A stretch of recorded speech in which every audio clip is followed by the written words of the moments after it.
I'm Susan Ross. I live on Lendrum Ross Farm at Lake Laberge, and we have a small market garden that we grow vegetables for the Fireweed Community Market and for ourselves. We actually got started by growing vegetables for ourselves. Do you pay a lot of attention to maturity dates when you choose plants? I do try to get short season plants as much as I can. In making your planting mix, what is the mixture of peat moss to compost to sand? I take compost in the fall and store it in a bag and put it in somewhere warm so it's unfrozen.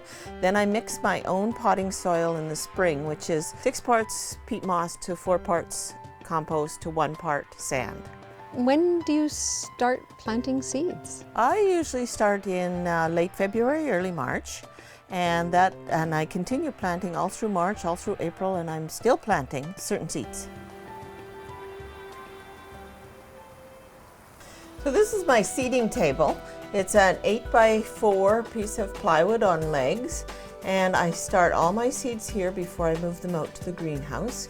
It's time to plant. What are we going to plant? I'm going to replant some zucchinis. I've planted 18 zucchinis. I've had very poor germination. I'd like almost double what I've got. The big fat zucchini seeds, they're very large, they're very visible, they're easy to handle. So I read the package, see how deep I'm supposed to make that. And then I use a little tweezer, and I just take one, place it straight into the pot. This one, same one, just one seed per pot. And it's fairly light, and when you water them, it'll compact down again.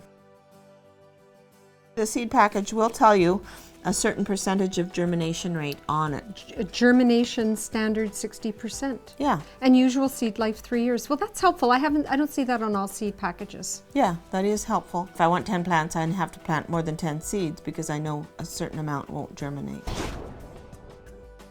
I see something over here that I really haven't seen before, and it's called a seedling heat mat. What is this? Very often on the back of the seed package, you'll also see temperatures, ideal temperatures for germination and ideal temperatures for growing. Often, the seeds like to be warmer to germinate than they need to be warm for growing. So we can grow a lot of things outside, but it's easier and faster to germinate them with a bit of heat. Now that my zucchinis are planted, I will put them on top of the seed mat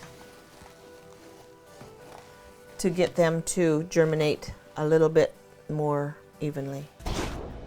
I'm going to plant some more kale because I don't think I've got enough kale in my greenhouse. So there's many different kinds of kale to choose from. These kale transplant very easily. They don't mind their roots being disturbed. I'm going to broadcast this because it's an easy way to plant. Another thing that's so important is labeling right away. This is my winter boar kale. Yeah, so that's probably about another 150 seeds.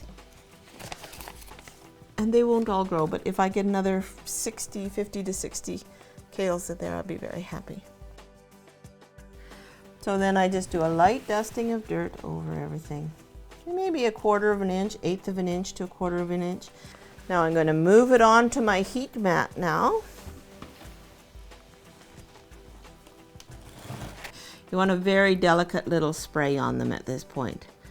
And sometimes if your dirt is quite dry, you have to do it in tiny installations. Otherwise it just makes everything float and your seeds move around. So you want to do gentle little watering. Now because they're on a heat mat and they're getting warmer, they may dry out faster. I usually cover them with a little bonnet, especially at night. Maybe not so much in the morning. I often take the bonnets off in the morning and cover them with their little bonnet at night so they stay moister and a little bit warmer.